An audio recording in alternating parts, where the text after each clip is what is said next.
Pyluria or the milky urine. By definition, chyluria is the presence of the chyle in the urine, which contains large quantity of dietary lipids, protein, and fat. It renders the urine a milky color because of the abnormal connection between the blocked and the dilated lymphatics with the renal pelvic alical system. So it is basically presence of chyle in the urine.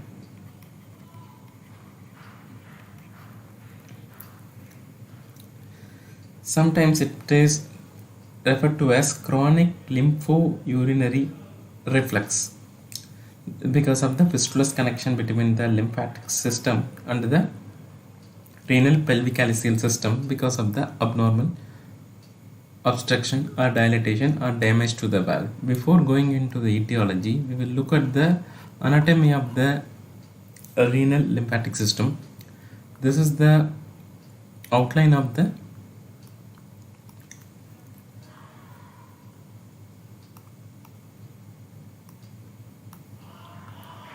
thoracic and abdominal lymphatic system. Basically, the important structure over here are the thoracic duct, which is present over here. Before that, cisterna chyli, which is present just above the kidney.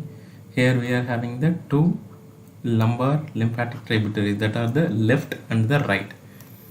The kidney is located over here. They usually drain through the right and the left lymphatic duct. So here it is the right and the left kidney. Usually the left kidney drain to the pre-aortic, para-aortic and the retro-aortic lymph nodes, then to the lumbar lymphatic tributary, then to the cisterna chyli. Whereas the right drains to the retrocaval, precaval and the paracaval lymph nodes, then to the cisterna chyli and eventually to the thoracic duct. The abnormal lympho-urinary connection can occur anywhere from the pelvic alical system to the urinary bladder, but the most common site is over here, that is the carnassial follics lymphatic pathway. Here is the most common site of this abnormal lymphatic connection. This is in detail about what are the layers that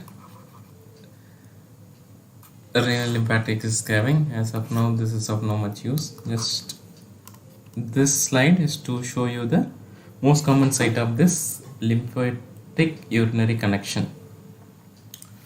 Coming to the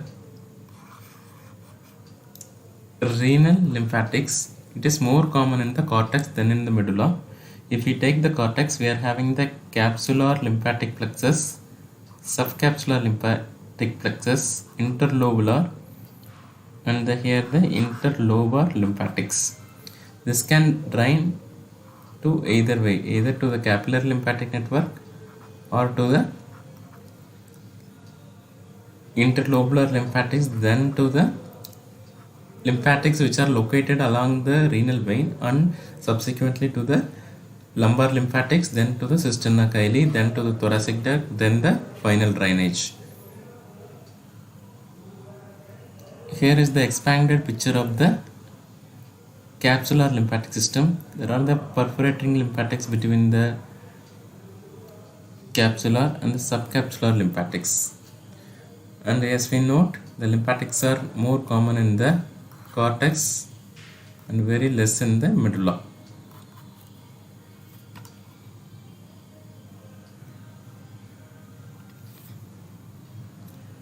And this diagram is just to show lymphatic outlet obstruction. It can occur because of the capsular compression, lymphatic outflow obstruction secondary to the systemic increase in the venous hypertension as in congestive cardiac failure, or obstruction of the upper ureter might also causes increased venous pressure, which in turn decreases the outflow of the lymphatics. Another one is the lymphatic inflow dysfunction, which can occur because of the increased diuresis, because of the increased interstitial fluid formation, usually interstitium of the cortex. If there is increased interstitial fluid production, the inflow might get overloaded and thereby it causes lymphatic inflow dysfunction. So majority of the clinically related problem is secondary to the lymphatic outflow dysfunction.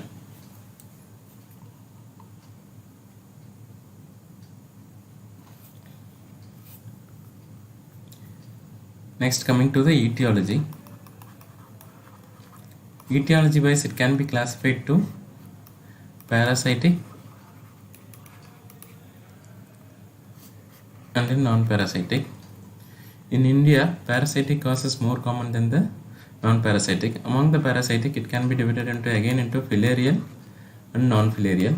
Non-filarial like malaria, echinococcus, cysticercus. These infection usually causes obstruction to the lymphatics, lymphangiitis, valvular damage. All these result in dilatation of the lymphatic channel, which result in the hypertension and abnormal fistulous connection with the renal pelvic ileal system.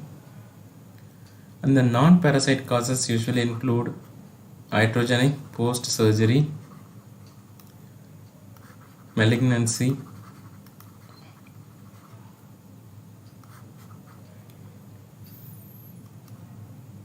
even in nephrotic syndrome or hypertriglyceridemia. These are all the common causes for chyluria. It is given over here. This is the most common cause in India, filarial causes. And the non-filarial causes, which include ascariasis, malaria, echinococcus, cysticercus stellulae. These are all the parasitic causes. Among the non-parasitic, another important one is the congenital malformation, primary intestinal lymphangiectasia, congenital lymphatic fistulas, iatrogenic infection, other infection, especially tuberculosis also. Considering India, tuberculosis is also another important cause. Final is the malignant causes, malignancy of the retroperitoneum. All these the non-parasitic causes of chyluria.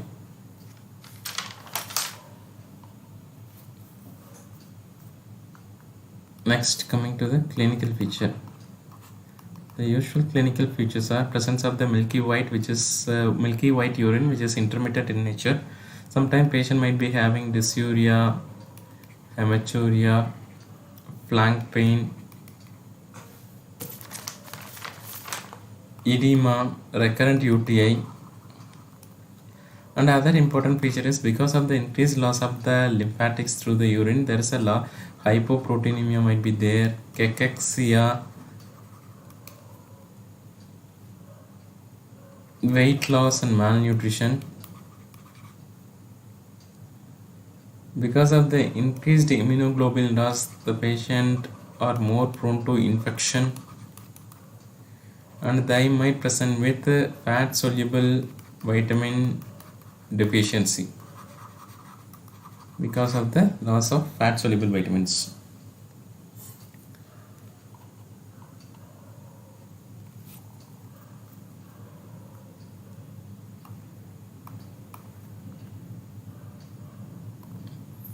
Now coming to the differential diagnosis. Before going into the investigation, we should note what are the differential diagnosis for this milky urine so that the investigations can be planned accordingly. First is phosphaturia. Second is hyperuricemia. Third is severe pyuria. Fourth is lipiduria secondary to fat embolism. Hyperoxaluria or the excretion of the caseous material secondary to cavitating tuberculosis. Another one is last is pseudocylus conditions. The important is phosphaturia and pyuria.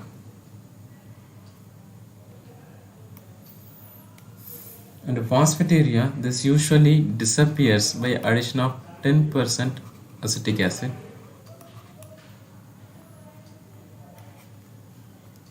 And point about this pseudocyl, you will see what are the difference between chyl and the pseudocyl. From this point of view, this is chyluria versus pseudochyluria. Chyluria is because of the usually the lymphatic connection and lymphatic obstruction which lead to the accumulation of the chyle in the body cavities, or as in this case pelvic calcium system result in chyluria. There is an increased triglyceride content over here. Here it is because of the chronic inflammation in the long-standing effusion, and the cholesterol content is more than the triglyceride, and chylomicrons might not be there. And another point is between chylus and pseudocylus is it is cellular and usually rich in triglyceride. Here it is usually rich in cholesterol. And it's stained for oil red and Sudan 3. Okay. So these are the difference between these two. And one more point to tell regarding this chyl is it usually disappear with the addition of ether. So these are all the important differential diagnosis for a milky urine. Sometimes heavy proteinuria in a nephrotic syndrome patient can also present with this milky urine. This is the one point to show you whenever the milky urine solvent ether test, which result in if the whiteness clears out, usually that is chyluria. If the whiteness does not disappear, it usually stain for Sudan 3 or the oil red O. If it is present, then also it is chyluria. Otherwise, usually it is pseudochyluria. This point regarding the further steps for the approach I will discuss. So after knowing the differential diagnosis, now coming to the what are the investigation which might be required.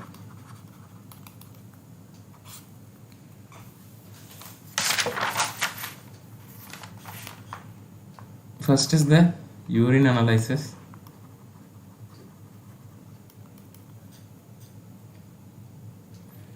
Here in a chyluria, there might be presence of small fat globules, lymphocytes might be present. There is a high triglyceride content. Whereas if you take in nephrotic syndrome, there will be presence of large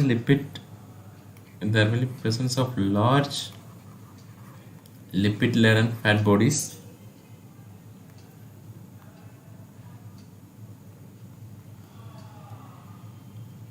Second, in the blood or the urine, microfilaria might or might not present, and the filarial antigen or antibody test in the blood can be considered if a high suspicion of filaria is there. And other important point here is postprandial increase in the whiteness of the urine because of the increased chylomicron and the triglyceride, which might not present in other condition. This is the other important clinical clue.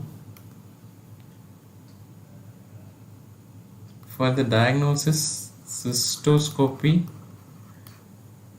and cystoureteroscopy to see the milky white urine which is discharging. Sometimes it might go regarding the fistulous connection. CT might show the increased size of the abdominal lymph nodes, that is the para-aortic or the paracaval lymph nodes. Lymphangiography or the retrograde pyelography, IV urography. These are the angiographic studies, and the pathognomic of the scyluria is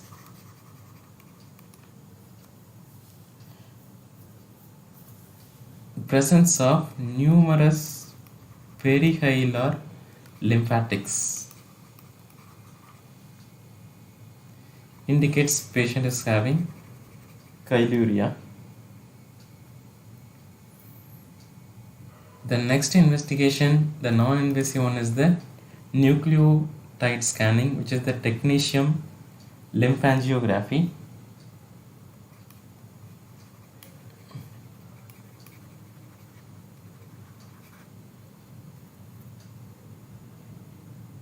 Other point is, sometimes these angiographic studies might be therapeutic also, because of the contrast that is used might induce a state of inflammation, thereby reduces the fistulous communication between these two. So the important diagnoses are urinary analysis, postprandial increase in the chylomicron, the triglyceride level, or the increase in the milkiness of the urine, endoscopic view of the ureter and the bladder. CT might give the indirect clue regarding the increased size of the lymph nodes or the tuberculosis. The alternative and the gold standard is the retrograde pyelography or lymphangiography or IV urography. And the characteristic finding in the lymphography is the presence of numerous perihilar lymphatics. And the non-invasive marker is the technetium lymphangiography can be done.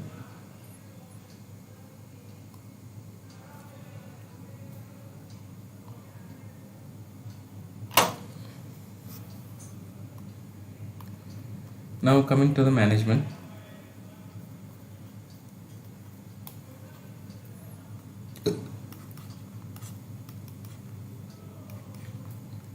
Around 50% of the milky urine or the chyluria goes for spontaneous resolution. Usually patient requires dietary management, avoiding the long chain fatty acid, and patient have to be given medium chain fatty acid because it get absorbed through the portal vein, especially the coconut oil and all can be given.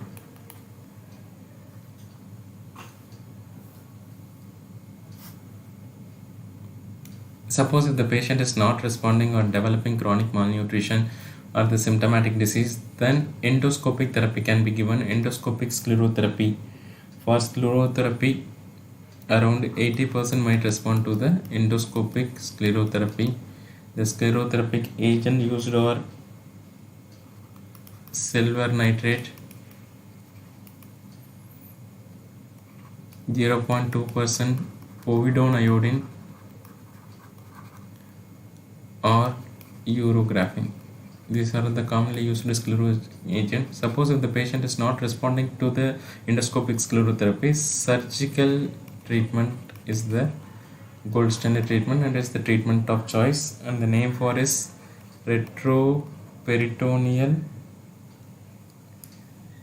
pyelolymphatic disconnection. This is the definitive surgery. Other surgical procedure are also there. For example, inguinal lymph node saphenous vein anastomosis. These are for a chronic lymphatic obstruction in the abdominal area. And regarding this endoscopic sclerotherapy, usually 3 hours of 8 or 3 days of 8-hour installation was followed, and with the success rate of 80% to 90% patient usually respond to this. So this is regarding the management, spontaneous resolution, dietary, and 80% resolution with the endoscopic sclerotherapy and the surgical management, and the primary etiology have to be treated. And regarding the role of antifilarial drug, the time when the patient developed this lymphatic obstruction, The disease of filaria might have already full blown, so it might not burnt out. The filaria might have burnt out, so it might not have given much response. And there is no role regarding steroids in this condition. So this is about chyluria, and so far we have seen about